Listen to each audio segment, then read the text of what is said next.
And welcome everyone to the Beautiful Butterfly Show. I'm your host, B Fly. Want to say happy Tuesday to you guys out there. Hope that this week is kicking off on a great and positive note for you guys. And so I'm excited tonight, you guys. We got like my TikTok favorites.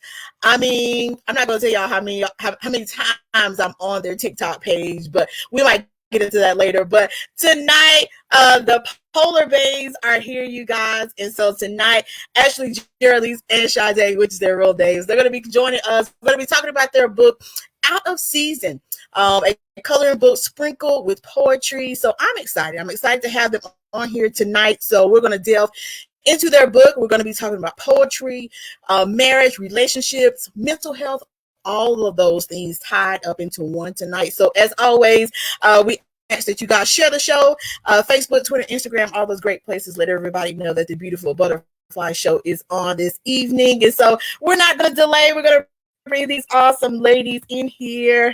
Welcome. Hi. As I said, I'm having a fan moment because you guys are like my favorites on TikTok. You really are. So I absolutely love you guys. And just thank you so much for being willing to come on here and talk to me this evening. It's our pleasure.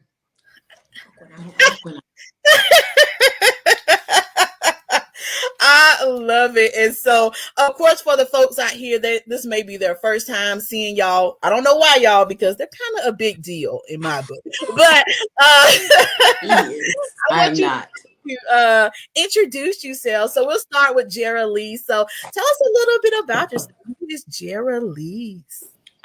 Well, first, hey guys, it's us, your favorite lesbians. Probably not. I am Geraleese Gilbert, and I am bipolar. That's all you got? That's all I got. No, I'm a little left of center. No, I am a writer.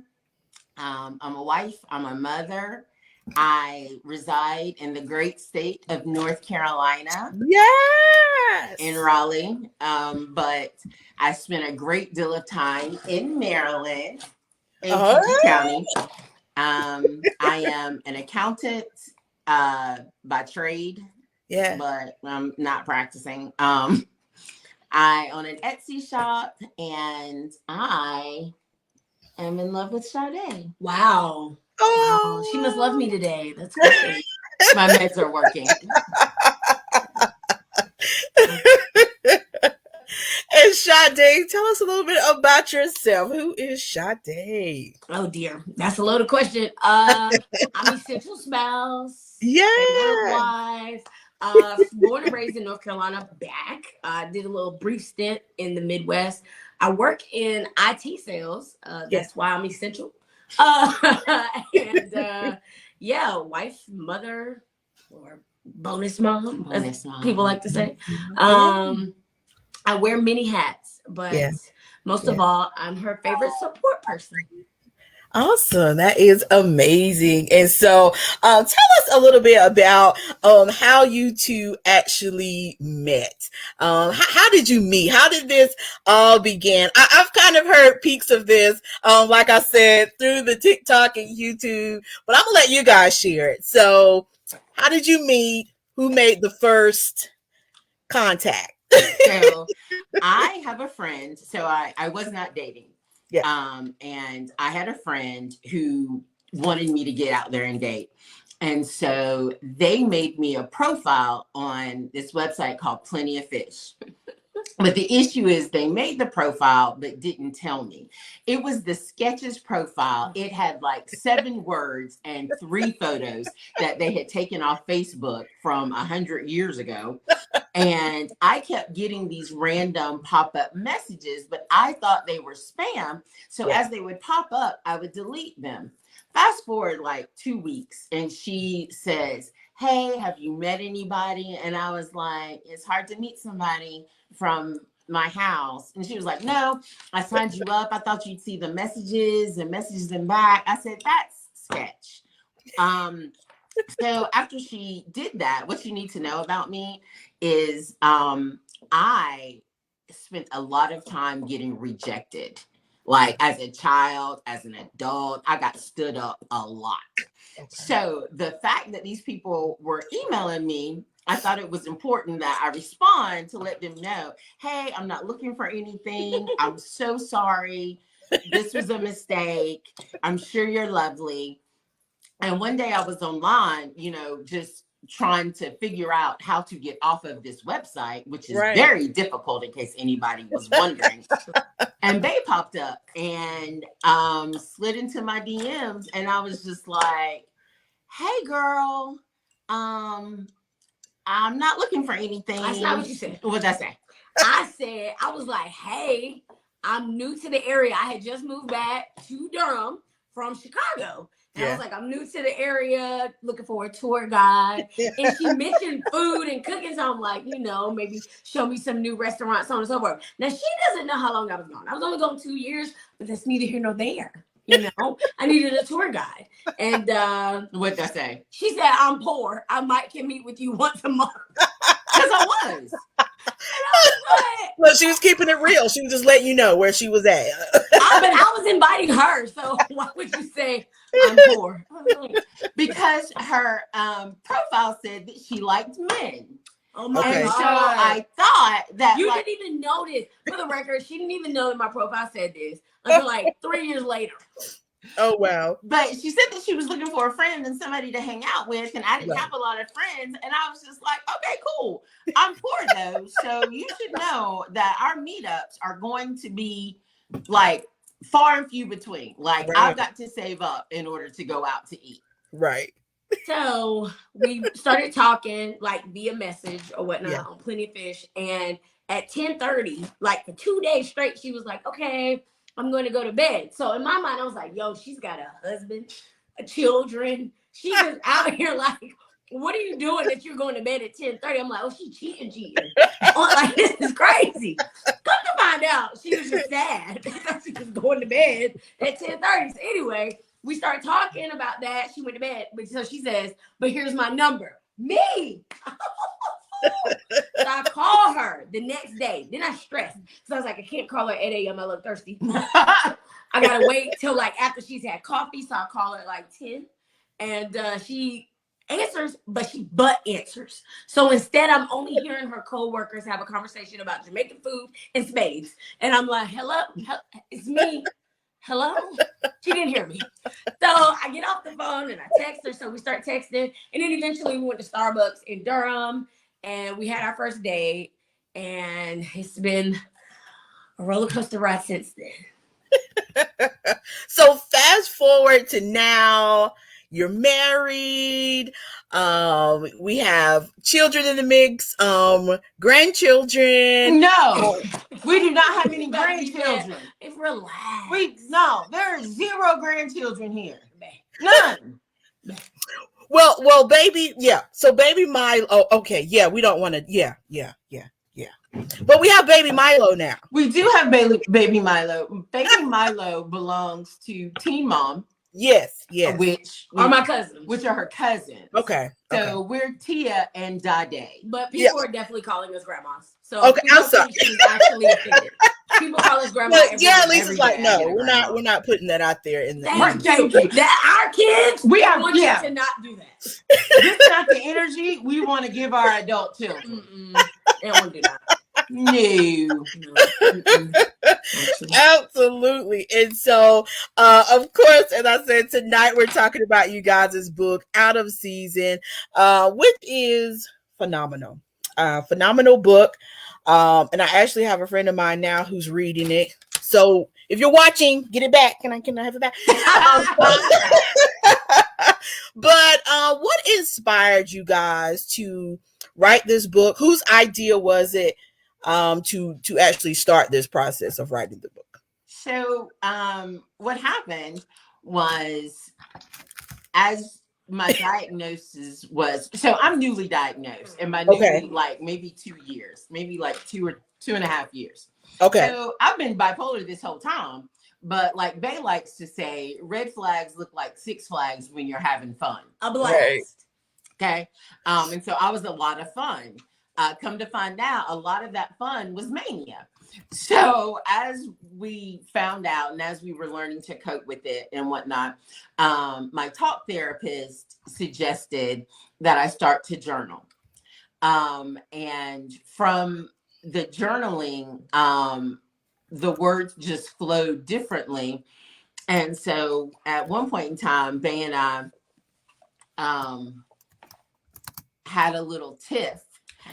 And so I asked her, hey, I wrote a poem. Would you like to hear it? And she was, now this is the middle of her work day. I was working, being essential. Yeah, this is the middle of her work day. So I knocked on her office door and I was like, hey girl, hey, I know you're working, but I wrote a poem and I've got some feelings that I would like to share. Okay. And she said, sure. And then I know she's going to read it to you. I'm just going to give you the first bar because it's so disrespectful. She sat down on the bed in my office and said, and I wasn't really looking because I'm trying to do two things at once. Your love is like biscuits, no gravy. To which I said, let me stop working. Then she continues. Grits with no fish. Brunch minus the mimosas. And HBCU with no marching band. And here I am working diligently to supply all the needs in the being home. essential. Your love is like biscuits, no gravy. So what inspired that feeling behind it? The biscuits, no gravy. Because what happened is my wife is amazing. But at the time, her emotional intelligence was not where I needed it to be. Okay. She was an excellent provider. Okay. Like there was no need. There was no tangible need that was not met. Right. Period. Right. But there was something that I was missing in the relationship that I just could not get her to understand. Right. Like in her favorite thing to do is to go into a room and flip the light switch and says, this is love. This is love. Like these lights come on, this internet works, this water is running. That is love. This is love. And yes, it is love, but I was missing, like there's some biscuits are fulfilling, but do you know what makes them best? Gravy. HBCUs will give you an education, but do you know what makes them lit? The band. So I needed her to show up differently for me. Yeah. Okay. And what happened after that? Oh, I got to write it. I had a poetry book from age like 13 to like 18. Right. So I said, oh, type something back. And then I called her in and I said, ahem. And so I started reading. And she says, I've been disrespectful in this poem. She looks at me and says, can you write 50 of those? Me, absolutely. So we went back and forth. And she would write one, I would write one, but probably the first 7. Yeah. And then after that, we just started going on different topics, bringing in children, family, trying to blend a family. And so we touched on some things that didn't necessarily have us like in conflict, but just how we felt. Right. Absolutely. And I wanted to ask you, because Geraleese talks often about those moments of mania. And Geraleese, I want you to explain to the people out here what mania is, because I really wasn't aware of it until you started actually speaking more on it. And so what is mania and what is that like for you? So there are 2 types of mania. Okay. There's just mania and then there's hypomania.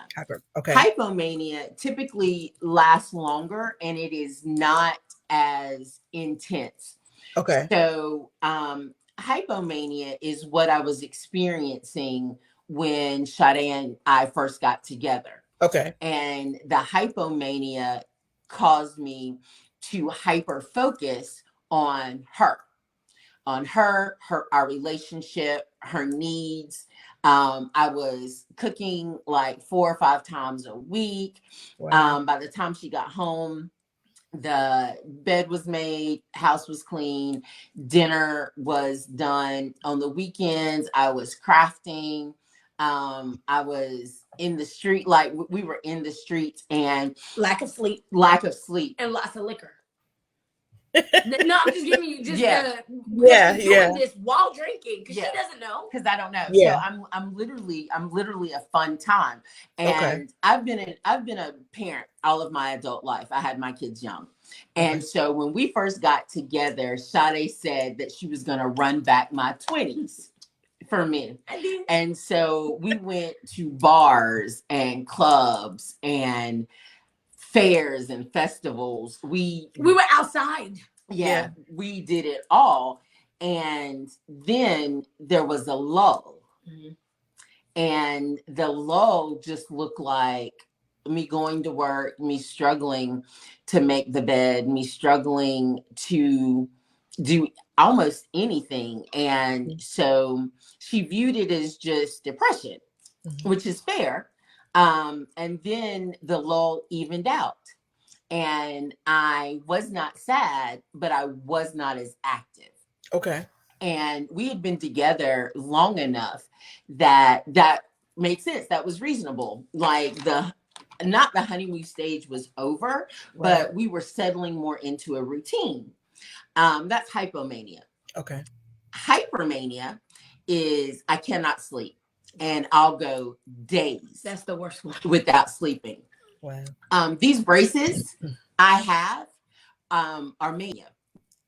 I had a gap in between my 2 front teeth that I didn't get until probably my 30s.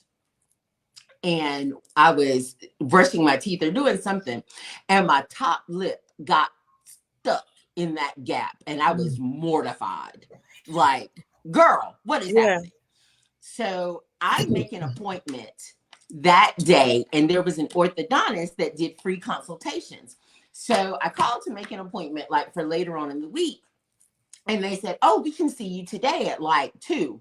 And I was like, bet. So I go to bed and I was like, hey, I have a free consultation at the orthodontist at 2. Again, she's in her office working. Said, okay, girl. So I leave. They tell me that they said, oh, the consultation was free, yada, yada, yada. We can fix it. It'll take about 16 to 18 months. We can put them on today. And I said, well, that sounds like the Lord's work. Okay. How much is this going to cost? So they tell me how much it costs. And I said, cool. Can I split it on 2 different cards? They said, absolutely. Done. So fast forward like 2.5, 3 hours. I get home and I'm talking to Bae. I come in and I was like, hey, what do you want for dinner? And she is typing and says, I don't know, blah, blah, blah, blah, blah. Then she looks up at me and then I leave. And she was like, what's that? She was like, oh, I got braces today. And now you want to tell me how much is it? She was like, well, it's only $700 today. Today. What is it tomorrow? So that is like full blown mania. Yeah. Like, yeah, I wake up, or not now as much, but wake up, she's repainted the bathroom. Like, whole different print. One day she came home and there was no furniture in the living room. There was not living room, the in our bedroom. My chest of drawers were gone. Correct. Wow. And everything was in a crate. Excuse me. She said she was going to build me one the next day. Wow. I never received it. But the ones that we had, I built. And so I had gotten tired of them. And I was like, well, I built these. I can build more. Yeah. I sold them on Facebook Marketplace for nothing. Wow. Pretty much nothing. People came, got it while she was, and this is, when the outside was open. So she was working at work. So when she comes home, all her clothes are in baskets. Wow. Now, Me, what's happening? Now we have a rule that if I go 72 hours without sleep, then I have to take something that will help me sleep, because I can stay up for days and function just fine. Or so you think. Wow. Well, I think I'm functioning. And so that's the difference between hypomania and hypermania. Wow. What did you think about it, Sade, when you like your first experience with that? Like did you notice something was off? How did you respond in those first moments of seeing? So I did not notice until money was missing. Okay. That is when I said something's off. So she was in charge of the budget. She has an accounting degree. Right. So she was in charge of the budget. I literally, we have a joint account. She paid all the bills, and she would tell me, like, I was legit, can I buy these sneakers? She'd be like, not today, boss. I'm like, okay, maybe on the next payday. Like that, we do have separate like savings, but in terms of like bill paying, all that money was collected. So one day I went to the mailbox, and there was a slip that said the car payment was late. And I said, strange. I bought it inside. I said, hey, did you pay the car payment? She said, yeah. I'm like, okay. 2 weeks later, here's another letter. This one's got the red. And I was like, did you pay the car payment? She was like, yeah. I'm like, okay, well, you should call them because they're telling me you didn't. By like week 4, it's red. And so I thought, hey, did you pay the car payment? She said, no. This is coming off of a weekend where we went to this secondhand shop in Raleigh, and she spent $200 3 days consecutively, so $600 for the mathematicians, on handbags. Wow. Followed by, in this same week, I would roll over at 11 p.m. and she wouldn't be in bed. And so we have this thing called like Find My Friends, where you can see people on the app. She in like Wendell, Nightdale. I'm like, I called her, where are you? Oh, I'm picking up a picture. It's a llama. Like it was a llama. And so when the money got missing, I said, whoa. Right. What has not been paid? And for that month, I think the mortgage was like the only thing that did get paid because we can move it over out of the account, but we were behind. And it was my first time. Like I have some real like finance insecurity. Right. I don't like when my money is missing. Right. And so that's when I found out something was wrong. Yeah.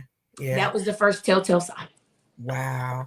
So when was that moment, Geraleese, that you said, okay, I need to go get diagnosed or go see a doctor? It was right after I said, where's my money? It was the second thereafter. You need to explain to me what's wrong with you, or are you robbing me? Which one? But sorry. That's exactly what happened. That's what happened. Yeah. That's exactly what happened. Because in all the time that we've been together, I raised 2 kids at one point in time off of $16,000 a year. Mm-hmm. Wow. And sent one of them to college, and kept everything moving and afloat. And so the fact that I made exponentially more than that, but things weren't getting paid, was a problem. And the reality of it is that I did pay the car payment. I just didn't pay it on time. She didn't ask me when I paid it. I just paid it. Or I paid it the month before, and paying it is paying it. She didn't say, did you pay it this month? I have paid the car payment in the past. But I couldn't. And what's hilarious is that our son was here. Yes. Our son was here for the summer. And he caught it before me. He caught it. Because in 1 week, in a 7-day period, I bought 4 rugs. That's true. And our upstairs is carpeted, so there's no need for rugs. She kept coming in with a new rug.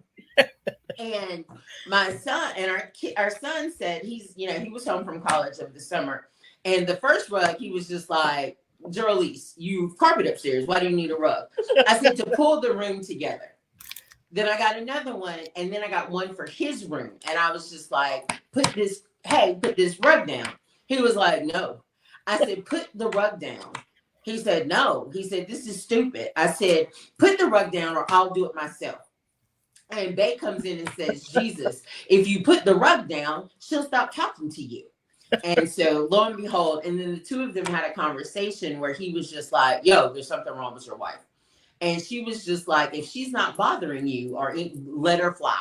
And that was a mistake. Just let her go. And he legit was just like, nah, something's off. And so then he called his sister, our daughter, who's the oldest, and ran it through for her, who then called Sade and was just like, yeah, this behavior is odd.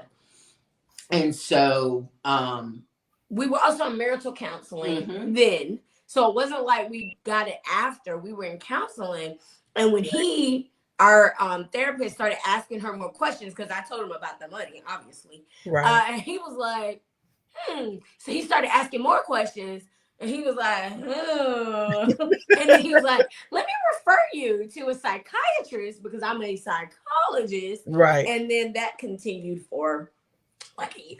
But of just sussing out the actual diagnosis. Yeah, because you just don't go in one day and they'll be like, boop, bipolar. No, that's not how that works. It is a series of cognitive behavioral talk therapy, psychiatrists, prescribing physicians. Yeah. It is test after test. At one point in time, they swabbed the inside of my mouth to send off to determine what type of meds would work best for me. There were 3 different columns that said, these will work best, these may or may not work, these are not going to work at all. Right. And so from that, my aunt is a psychologist. And so she said, so not only am I bipolar, I have PTSD.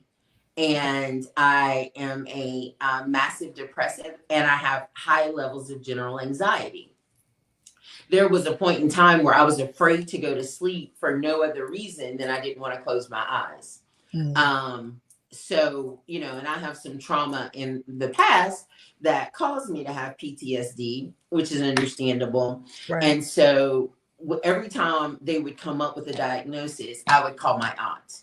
And she would walk me through what she thought. And then when they got to bipolar, she was a little apprehensive. But then after taking a look at everything everyone had said, she was just like, and she signed off on it. You can tell me whatever you want to tell me. But if my aunt didn't say it's okay, I'm not doing it. So... I love her aunt, but we're suffering. Tell her something. Like, we gotta live here. Right. Wow. So after that, and then after you're diagnosed, then you get to play the medicine game, which is another 6 to 9 months on the low end. Yeah. It's like a Russian roulette. It's a mess. Which I'm glad to explain that, because I think a lot of people do think you go to the doctor, they give you that diagnosis, give you the meds, and you're out the door. But there is a very extensive journey, to getting the proper meds that you need and all of those type of things. And so one of the questions, one of our listeners from Columbia, South Carolina, Jamie says, when did you guys have that in-depth conversation about the traumas that you experienced in your past? Marriage counseling. Yeah, we had to pay. The lady that married us mandatorily. She was like, I have to do your premarital counseling. I have to sign off on y'all get married. And as a result, we're going to do what I think is best for 5 weeks. And then you get married like 6 months later, 8 months later, what have you. And so she said, I'll never forget. This was probably one of the best things in retrospect. It was very pivotal. She made us go home separately and do a family tree. she said, but this is a special family tree. And I hope I'm not giving away her secrets. I'm sorry. But she said, this is a special family tree. Yeah. When you write out people's names, write out any trauma that you know of, whether it's sexual assault, sexual abuse, infidelity, divorce, smoking. I mean, down drinking, to the most minute addictions, pornography, like whatever. Gambling. Yeah, if there was any type of anything. Side babies. Definitely side babies. Wow, that's good. We had to build it. So we build this out, right, for our families. And then we bring it back to her. And she said, this is important because this is who you're actually marrying, right? Like you're marrying each other. Yeah. And that's lovely. I'm glad you guys love each other. But this part with the trauma, that's who you're marrying. So it's not even just her trauma. It's generational trauma on both of our sides, right? Absolutely. And so that was probably, it was in that moment. It was an aha moment that made us go, wow, like, it's a lot. It's a lot to combat. It's a lot to unpack. Yeah. It's it was just a lot. And that was before we knew she was bipolar, for the record. Yeah. Right. So this is 5 years before. Yeah, this was before there was a diagnosis. Wow. And so looking at that trauma was like, wow. Just wow. Like, yeah.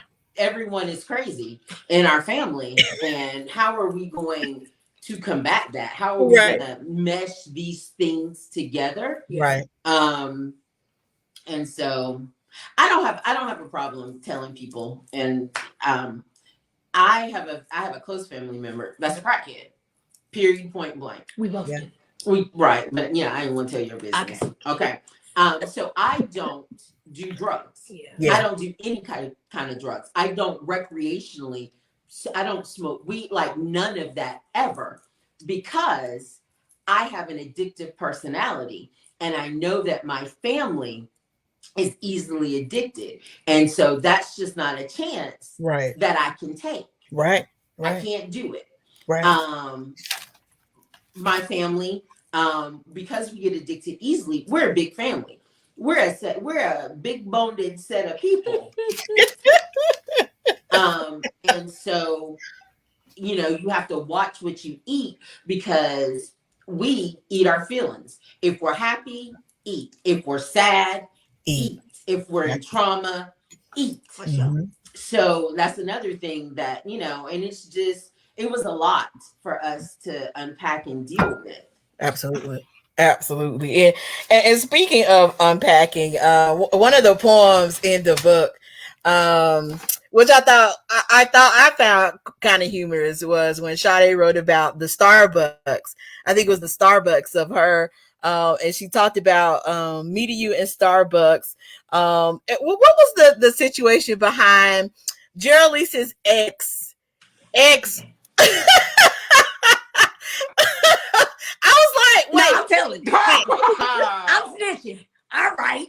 So we walk in. So we go to Durham, right? We go to the Durham Starbucks right by South Point Mall. Still there. We walk. She's there before me. So I'm going to start with the fact she's got a droid and it's this big. Like, she's typing on it when I walk in. And iPhones are around. So I was like, I walk in and I'm taking a bag. And I say, what's that? Have you been talking to me on that? So anyway, I, of course, start with a joke because, like the movie. But we get in line, and I've got my wallet because she told me she's poor. So we get in line, we order, and the man behind the register just hands us the drink. But no one handed this man money. And so I was like, did she rob? Like, how did she? Me, I'm just like, how? Like, she didn't have a gift card or anything. And so I'm like, yo, I'm going to have to go to jail. Like, that's crazy. So anyway, but me, I still sit down. Right. I sit down and I was like, what happened with the drinks? She was like, the guy that served us the drinks, I'm like, yeah. She was like, he's actually my ex-brother-in-law. And I said, like, she was freshly divorced like that. She was like, he just gave them to me. And I said, oh, I'm not going to get into how the next time we were at that same Starbucks, her ex-mother-in-law walks in. So carry on. Family affair. So it started off extra awkward because I was like, does he know you're on a date? She was like, kind of. Now the whole day, I'm like, yo, the ex gonna pull up. Like, I'm looking at the exit. Oh, no, is my life in danger? It's a mess. But I actually love that one. And if you could, would you mind like reading a little bit of that one? Sure. Hold on 2 seconds. You want the part with him or before or after? I'll start with him. Okay. I walked into Starbucks. You were there first. That's crazy. I added that to the story. I didn't even. Before a proper intro, we were served by the barista. The barista served me your pass over ice, topped with whip. Before I knew your favorite color, I knew the name of your ex's brother. Before I could plan our future, I had to pay for your past. See, the barista didn't just make coffee. Because he was your ex's brother, things began awkwardly. You want me to keep going? Sure. Okay. We sat down with coffee and I asked you who you are. You said, recently divorced, poor, and living in El Barrio. What you didn't tell me is that your salted caramel cappuccino was salted from the tears of past abuse. Your bold, beautiful coffee was bitter from the lies of past lovers. You were steamed in trauma, poured over rhinestone ice, chilled to perfection. None of that mattered to me. All I wanted to be was the caramel crumble topping sprinkled on your whipped cream. I love it. I love it. And I wanted to ask you because I'm pretty sure, Sade, people, and I don't know if people have been bold enough, but it's TikTok and social media to ask you how you have dealt with having a spouse go through so much, because some people honestly would have been like, you know what, I'm out, because I know some people, who have some things going on and their spouses didn't make it. They didn't make the cut, so for you, what made you decide I'm going to support her in this? I'm going to stay in this for the long haul. What kind of things were going through your head as these things kind of came around? So I think I have to go to my past. Yeah. And I'm going to blame it first on just the way I was raised. Right. I don't think either one of my parents, so I was raised with my mom, who was a single mom, and then she marries my ex-stepfather because they're no longer together, right? But he was integral as a part of my growth and development as a child. He's been in my life since I was 5. And so the way he raised me was very much integrity-based. And so when I took those vows, I took those vows. Like I really meant them. I had to let sit in them. I had to read each one because he would have run me through like mental Olympics to make sure that like, what if she loses a leg? Like, you got to think through all of that, right? Yeah. And even though I didn't know that bipolar would be one of the things that we would have to conquer, right? It wasn't going to be something like I took the vows. So for me, she hated it. Because she used to say like, hey, we talked about this in therapy, by the way. That's the only reason I'm mimicking her. But like, go out and find somebody younger. And that's what you want to do. And I'd be like, but my vows are with you. No, I'm not going. You're stuck. Sorry. And so I would definitely say the stick to itness of just my foundation that says you've committed to this. So you need to figure out how to love her the way she needs to be loved in order to make it work. Because divorce is not something that, for the record, I'm saying that word because I'm talking to you. We don't even say the D word. Like if you say the D word, then you might want to be ready to go find some paperwork. So, Gotcha. Geraleese is like, yeah, we don't. No, we don't. No. Our therapist was like, that's not a word you want to play with. Like, right. If you mention that, you might want to be ready to make a move. And if you're not ready, then you need to find another word. A different way to deal communicate. With it. Mm-hmm. Absolutely. This question comes from Eliza. Eliza from Charlotte, North Carolina. And she said this question is for Geraleese. She says, were there any moments where you are afraid that Sade would leave, discovering so much about your past or even dealing with what you were currently going through? Did you have doubts that she would leave? She says, oftentimes I feel like when I share my trauma with relationships, I am skeptical that the person will actually stick around. So to keep it 100, to keep it a buck, my past traumas, no. Yeah. There's nothing that and I've been through a lot. Okay, let's start there. I had my kids young. I was a teen mother. One of my partners, one of my children's father, was terribly abusive, like throw me down the stairs abusive. My other child's father groomed me. We started dating I was super young, and he was much older than I was, and so I was groomed. I've been kidnapped. I have been homeless. I've been raped and assaulted. Wow. Mugged. Like, I've been run through the gambit. And I'm the type of person that I come just, hey, I'm poor, I'm divorced, I'm traumatized. This is what you get. If you want it, we can work through it. If you not, I respect that. Right. And so Bay is the type of person, she will hold this grudge for you. I've been through years of therapy to the point where I can function, and I'm no longer traumatized by that. Right. They, on the other hand, will hold this grudge for you because some of these people, unfortunately, we've had to interact with. Right. And I haven't interacted. And so Bay will see them and be like, I know they just a whole bunch. Mm-hmm. The bipolar part, I did not think she would leave me. But we're not gonna lie to you. There's been some times in my mania that I think I scared her. And in that, I was afraid that she was going to leave because it was scary. It was scary for her. It was scary for me. I haven't always wanted to live. And that's a lot for someone to carry. Right. And those are the only times I can probably, there have only been 2 times in our relationship due to the mania I thought that, well, okay, this is the end of this relationship. I should probably figure out how to pay rent because this is over. Yeah. And lo and behold, here we are. I want to tell people this is super important. Yeah. I love my wife. My God, I love her. Whoop. But she can't be everything to me. Oh, okay. I didn't know what she just can't.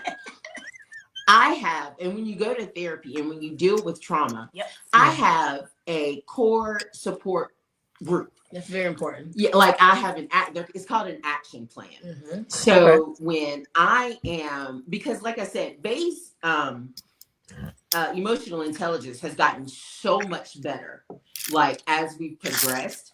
But there are some people in my life that just handle it and me better. Okay. And so when I'm going through that, when I'm having some of these emotions, then I can text them and say, hey, do you have any spoons? And they'll be like, absolutely. And so we'll, go through the steps. We'll figure out where I am, what needs to happen. If Bay needs to get involved, then, they'll let her know. If not, we'll be able to walk through it with us.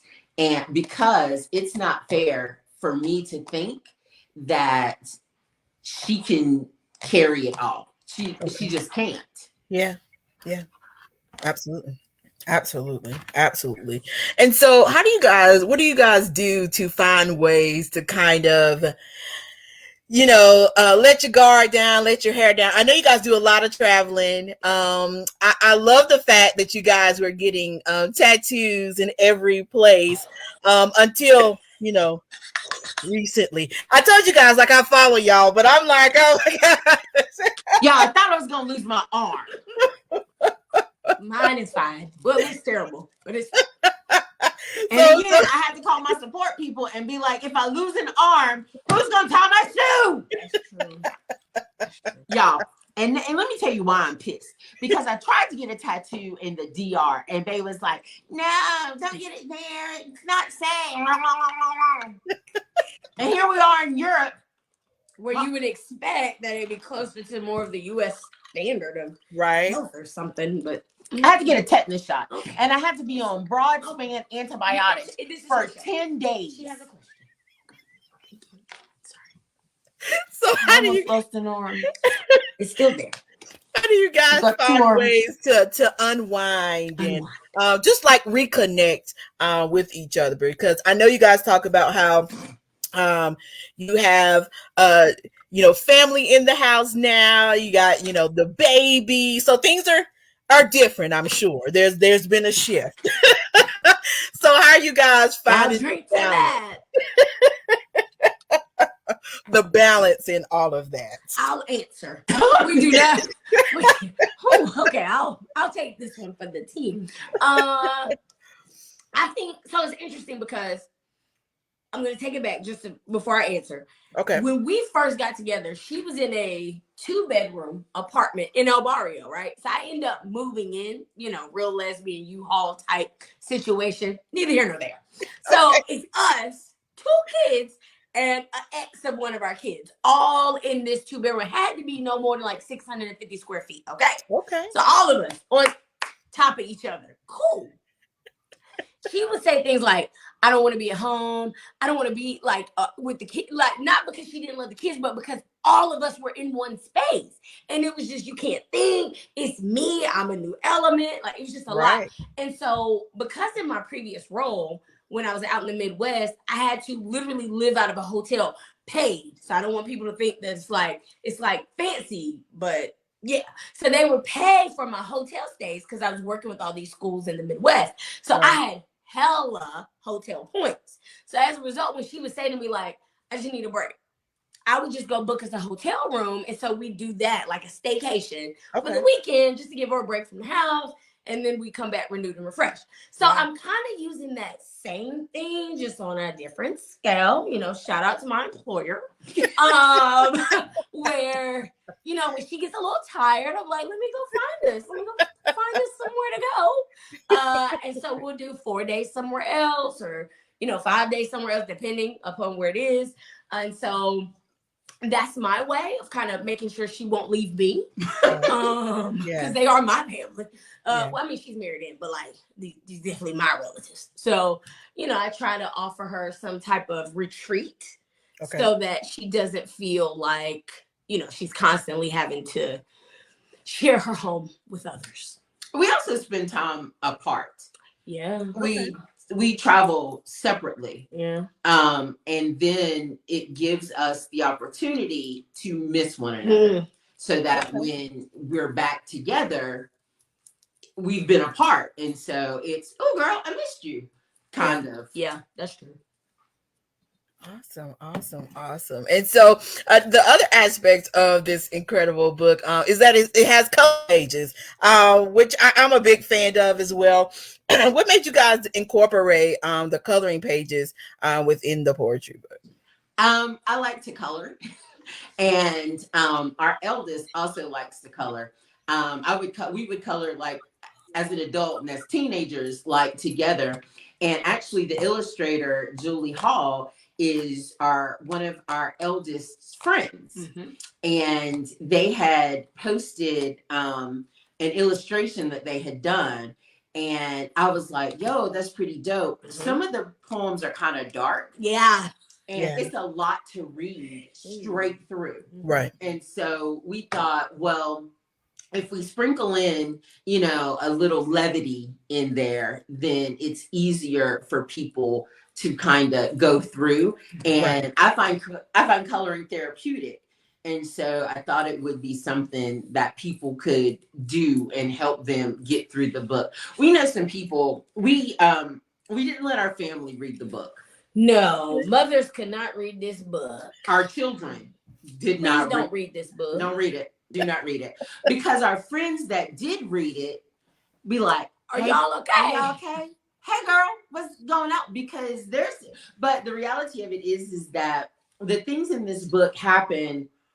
By the time we published it, we were a year out. Yeah, and lots of therapy sessions. And we had healed from the things that had taken place. But in the heat of the moment, you are getting raw dog how we feel. Yeah. Right. And sometimes we would read the poems that each other wrote, and then we would need to take 45 an hour.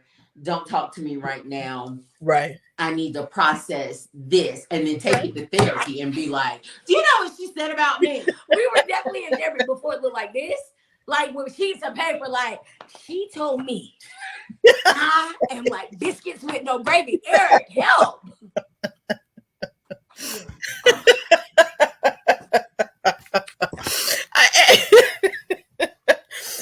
And I wanted to, that poem itself, we actually have a few people who want to hear a little bit of that. So would you guys mind sharing that piece as well? So rude. Hold on. I find her rudest poem ever.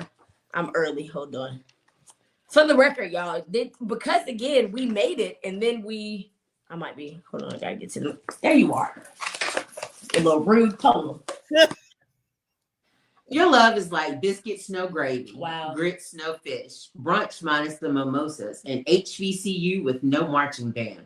Your love is like warm summer nights with no mosquito netting. Your love is like cold winter mornings with iced coffee. Your love reminds me of a time when all I wanted was a Louis Vuitton bag and would settle for the cheap knockoff that could be found on Canal Street. Cheap knockoffs were all that I could afford, and no one can tell the difference but me.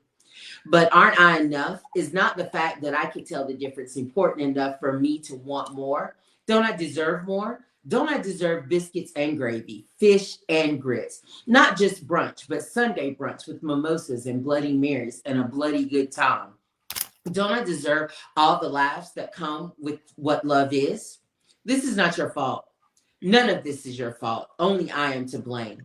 I have allowed you to serve me what you think I deserve, only what you find worthy of me. I have not asked you to warm my coffee or to light the citronella candles. I have only ever taken what was offered and deemed it to be enough. Which I can see why you guys had to take that 45 minute that 45-minute break to kind of bring it back, to recenter yourselves. I might need some recentering after that. I hadn't heard it in like a year. No, probably about 6 months. So every time I hear it, I'm like, Because you guys, I mean, after you guys actually put up. Then I said, let's go to New York, silly. Because you guys actually put out that this disclaimer that this is not a lovey-dovey poetry book that people might be expecting. So it's that real and raw of feelings and all of that. So why did you make sure you put that emphasis on I don't, because the reality of it is that even though what you get from us is real rap raw, right? What people see is a spoiled me, and a hardworking Sade that would do anything for me, right? And all of that is true, but so is this, And so people see. Let's be clear. People that are in our everyday lives, Sade and I used to go at it. I mean, toe to toe in arguments, in verbal jousting. Want to make sure, this is a safe space. Yes, in verbal, like we would argue like lawyers. Yeah. And it does not matter where we are, and it does not matter who we are with, and you've got to pick a side. Mm-hmm. If you're with us and we're at dinner and something's gone left and we're arguing, we will look you dead in your face and say, where you at? And so, and then 10, 15 minutes later, we're all in each other's face, like, don't talk to me like that anymore. I like that. You liked it. Right. So we didn't want people to think that that's the us you were getting. Yeah. Right. No. Please don't snuggle up to this with your honey and think it's going to lead to anything other than, you know what? You just like Geraleese. Because it is one of those books you have to take in doses, if you will, and come back to, because it might put you in a different headspace. Yeah, my friends legitimately text me like, "Great book," like they would say, like on Facebook, "Great book. Are you okay? Are you all right?" Yeah, it was that. Yeah, that is amazing. And so, of course, and I wanted to ask you guys about family support when it comes to dealing with mental illness. Sometimes people feel like they don't get it, especially when it comes to the Black community in our family and the way we handle things. Because, for years we've been told, whatever goes on in our household stays there.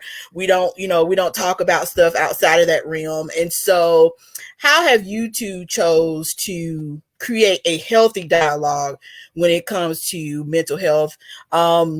And even communicating that to, your new housemates that you have on, how to deal with their feelings and emotions. So I'm not used to all teenagers do is emote. Okay, teenagers emote. I would like for them to emote less. No, they emote a lot. Okay. Verbal and non-verbal. Just Jesus Christ. They emote a lot. Superstar. So luckily for me, I'm super lucky in that I have an aunt that's a psychologist, and so she helps to bridge the gap between my grandmother who thinks that Jesus will pray, Jesus will fix it.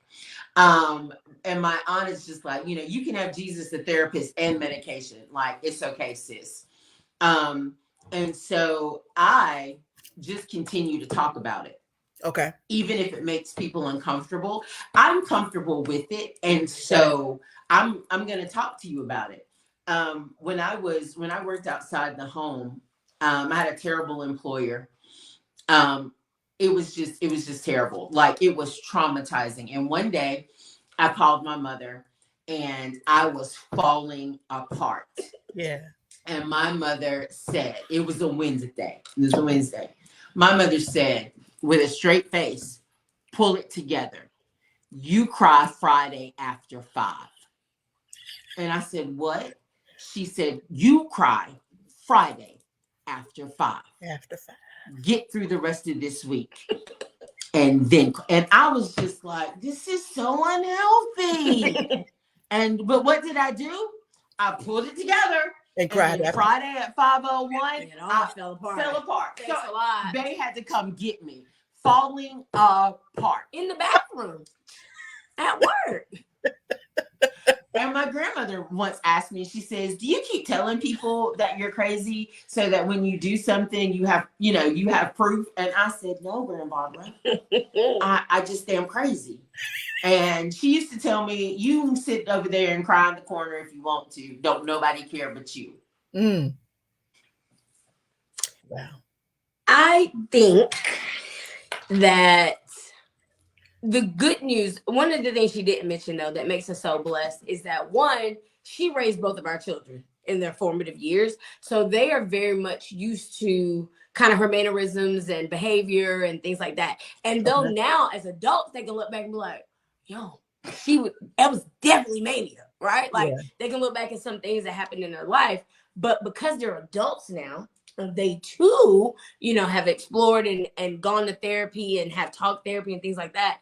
They can even call now. And sometimes they've got to call and express how they feel on the negative side. And she got to take that. Yeah. Right. She's got to take that and affirm their feelings and figure out a way to work through it. Right. But to me, that's a blessing. Because we've been in years of therapy, they too are now thinking like, okay, well, how do I get through some of my trauma? Right. And now there. So to me, it's a cycle now of people who actually go to therapy. And as a result, you've got people who are seeking healing instead of using it as a manipulative tactic. Right. So, right. And someone put a question up there. I just want to let you know, just briefly, you may lose some people on this journey because we've lost some people, support system people on this journey, right? But I want you to know, especially if you are a support person or if you are a person who's also bipolar, certain people are built for your journey and some people are not. And if they say to you, like, I can't handle this, then you've got to be okay with letting them go. And that may break your heart, break your spirit, break your mind, so on and so forth. But you lean on the people who said, I am built for this. Because those are the people that are going to help you build a firm foundation. Absolutely. Absolutely. Absolutely. And so what would be your you guys' words of advice or encouragement to couples who may be dealing with similar situations as you guys? What would be your advice to them about supporting one another through this process? You've got to be not only honest with your partner, but you got to be honest with yourself. Sometimes the lies we tell, the worst lies we tell are the ones to ourselves. Right. And you've got to be honest, not only with your partner, but also with yourself in that, oh, I may need some help. Oh, I had to learn to say to Bae, I can't do it today. Today is not the day. Right. And she's like, okay. And I lay back down and she'll come in and she'll check on me. Hey, have you eaten? Hey, are you like, where are you at? And I have to be honest instead of pushing through and making it worse. Yeah. My advice as someone who supports is, one, you definitely have to get some therapy for yourself because it's going to be very difficult for you to support somebody else if you're still carrying loads from however long ago, right? Absolutely. So the second these types of things present themselves, you've got to center yourself and ground yourself and figure out the best way to handle them and then yourself in a healthy way. And then the second point, and this goes for both people, is about honesty and vulnerability. And this could be very difficult if you're not married to someone who's built or in a relationship with someone who's built for this type of thing. Right. But even in the pain, and there was some tears, there was some long nights, right? But you got to find a way to find that morsel of a person that you fell in love with. Right. They're still in there, and it may not look like it for the next 2 months or however long, right? But they're in there. And so as long as you can go back to that piece that you fell in love with, you can be okay. Yeah. Like, you can work through it. Absolutely. Absolutely. Absolutely. Absolutely love it. And so when people go and purchase this book, what do you want them to be able to walk away and take away? I don't know if they're gonna walk away. Let me see. They might roll away slowly too. Slowly, very slowly. But what is your hope and desire that people are able to take away from Out of Season? I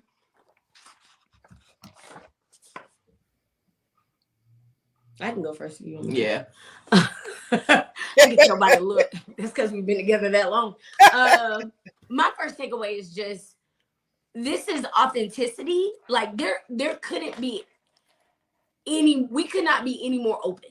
We gave the real raw of how we felt. And based on just reviews and what we heard from family and friends, we know that we gave transparency that we hadn't even given to people that we've, had in our home, right? So just, first of all, you can't model whatever you have going on in your life with our lives, right? Because a lot of people are saying, like, oh, I tried this and it didn't work, and I said the same thing. Okay, you didn't say it to me, and you're not her. So it could have gone left, right? Right. And so, first of all, just, you take this information and you have to apply the parts that work for you. But I think for me, as a support person, right, I think the biggest takeaway is that it's not an easy ride. And I want people to know that it's okay if you're not built for that, right? Yeah. You got to tell the other person, though. Yeah.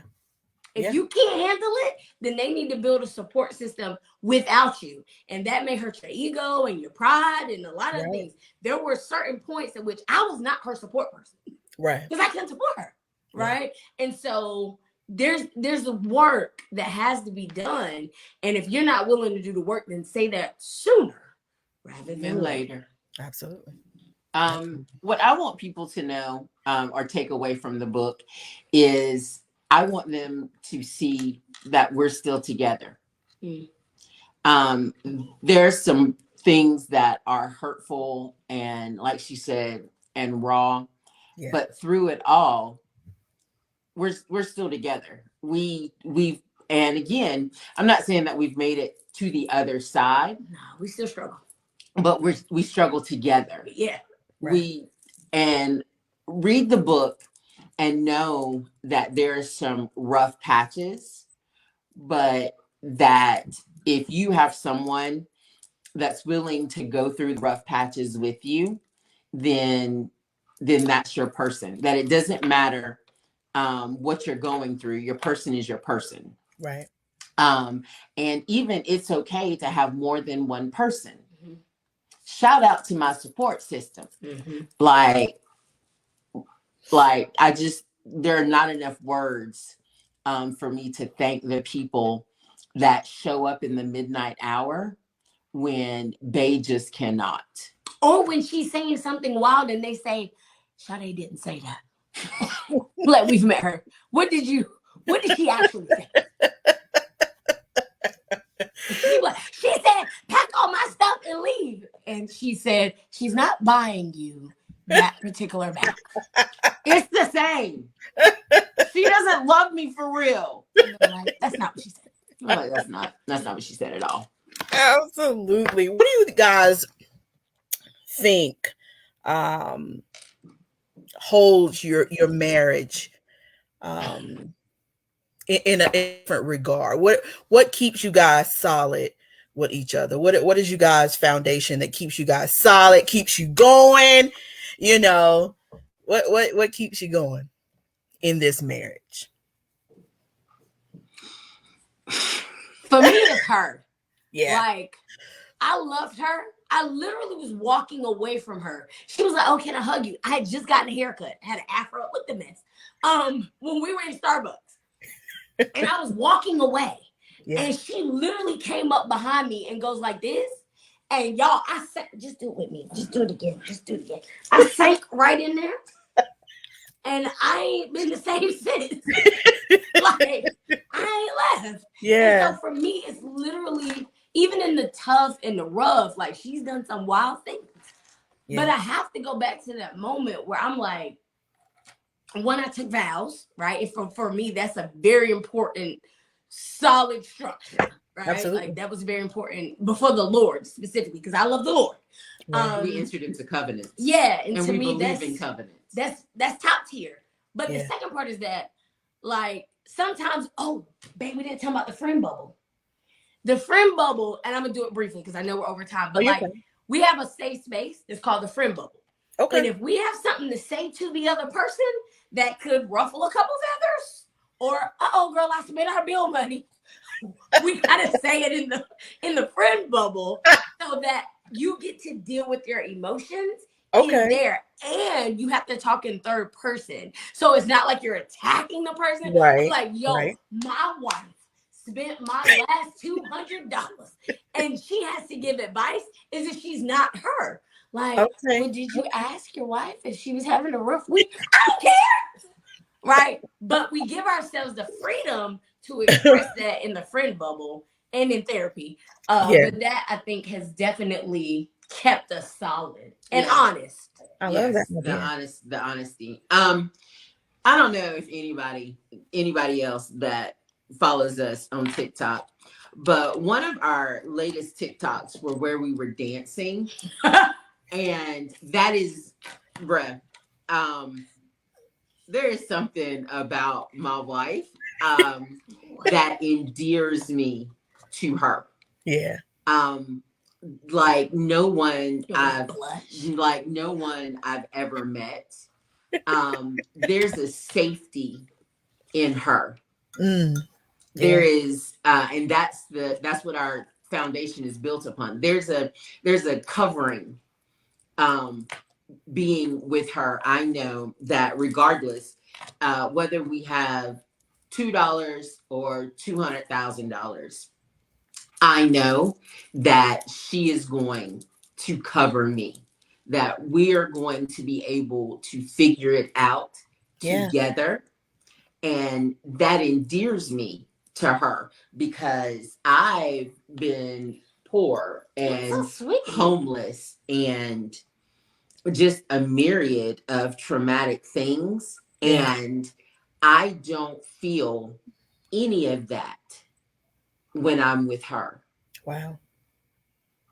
Sweet. That's beautiful. Absolutely beautiful.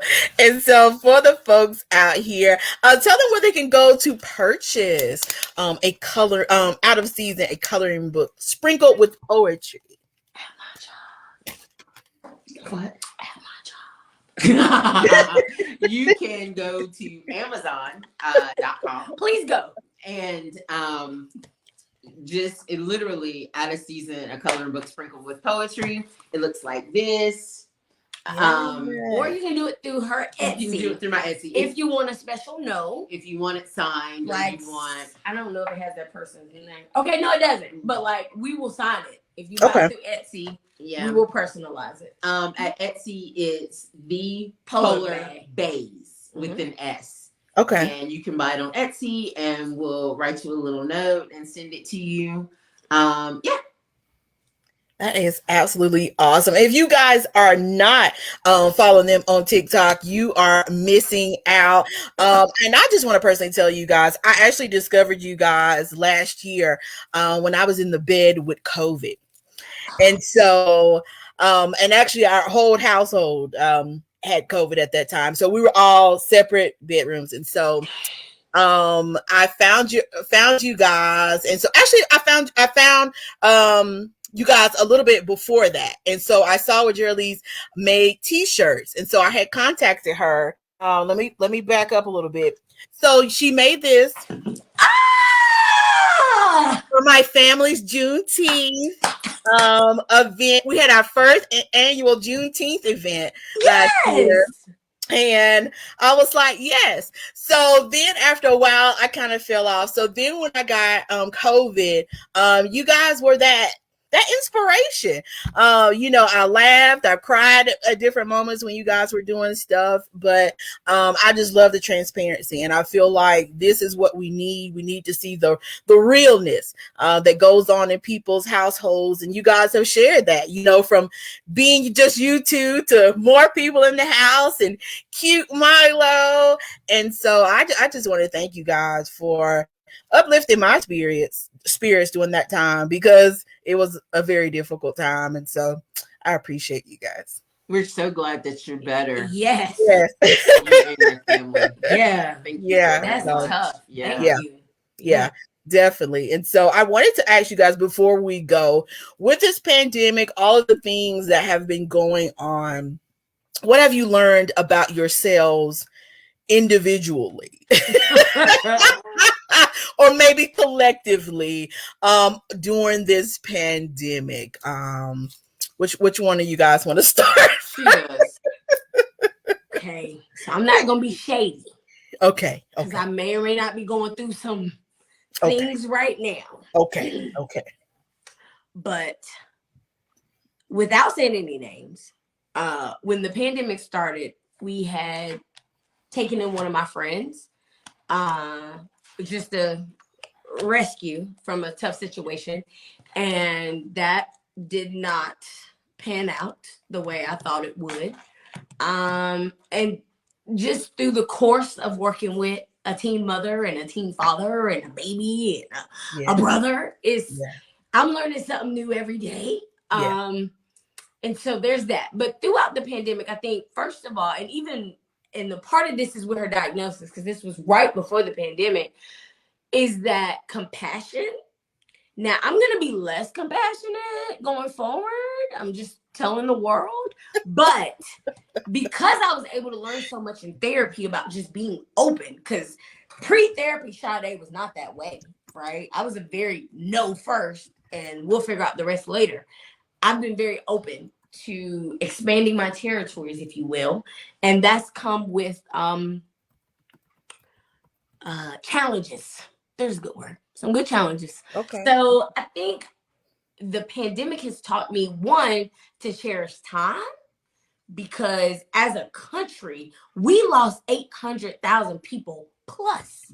Like 800,000 people. And some of my trauma has to do with loss as well. Right. And so it's just not being able to, see those people again and having to figure out how to work through grief. So I think the first thing that the pandemic has taught me is time, and being able to spend time with family and the people that I love, and setting a structure so that I can tell them how much I love them in person, in real life. Absolutely. But the second part is definitely boundaries. Yeah. And I'm yet working. The Lord is yet working on me. That's all I got. In the pandemic, at the beginning of the pandemic, I was hypomanic, and the pandemic, and our son is the youngest, he's the baby, and my wife used to call us Team Breast Milk, because this sir and I were like this, and I was hyper focused on him because I was manic and didn't know that. And what the pandemic taught me, because him and his sister don't live with us, they have their own lives, it taught me how to take my hands off them. Okay. Because pre-pandemic, I was, what are y'all doing? Where are you going? Are you coming by the house? Can I help you? Is your car work? I don't know how these children breathed or lived. And in the pandemic, because we couldn't see one another, their lives developed in different ways, and I had to learn to take my hands off them, right? Which was very difficult for me, because we grew up together, and we had to go from being a triad where it was the three of us to incorporating Bay, which was very difficult, and then from that to it being just me and Bay. Mm-hmm. And so now the extras. But through the pandemic, I learned that everything is not for everybody. Mm-hmm. And everybody is not for me. Absolutely. Even when you think they are, when the rubber hits the road. And when people set boundaries, you've got to respect them. And sometimes that's hard. Right. And sometimes it's heartbreaking. Yeah. And so through the pandemic, I think I've learned how to process loss differently. Yeah, definitely. Absolutely. That was good. Yes, I totally enjoyed that. And, one of the things like I said, I love about you guys is how open and transparent you guys are. If you guys want to see the real deal, I'm suggesting you go and follow them on TikTok. Geraleese is stepping up the shoe game. She's showing us her shoe game lately. Thank you. I love it. She judged me for 7 years. And I've had both my knees replaced. I've had knee replacement surgery on both knees. Yeah. And so my need for shoes are different now. So now, because you got to wear sneakers, so now I'm trying to want to like sneakers. I'm trying to see what it do. I'm just saying. Criticized me for 7 whole years, but okay. I absolutely love it. And if you guys want t-shirts, hit her up, because we're gonna have another event, so I'm gonna be hitting her up again soon. But this was our Juneteenth t-shirt, And my daughter absolutely loved hers. She was thrilled with it, the whole family. And so you guys definitely, I'll put the Etsy link in the chat room so that you guys can check it out as well. And so once again, thank you guys so much for coming. It was our pleasure. Here. Thank you. And I appreciate you guys. So you guys want to tell folks how they can connect with you? TikTok, Instagram, or you want me to post it? Whatever. We on Insta, we are US__baes, BAES. On TikTok, I am the Polar Bae, and she is Sade Gilbert 7. Not sure. I don't know what I was doing when I got you covered. But Sade Gilbert 7. On Etsy, we are the Polar Baes with an S. It's not we though. No, it's the no, Polar. but you're saying we on Etsy. It's just me. I don't make nothing. You know, okay? I don't want y'all to think that I touched your shirt, your hat, your cup. I did not. Okay, carry on. The Polar Baes with an S on Etsy. And go cop the book. If you on LinkedIn and professional, feel free to find me over there. But if you're ratchet, don't look for follow Bae on TikTok. I absolutely love it, you guys. And I definitely, like I said, I appreciate you guys for coming on here. You got any final words or thoughts you want to share with the listeners out here?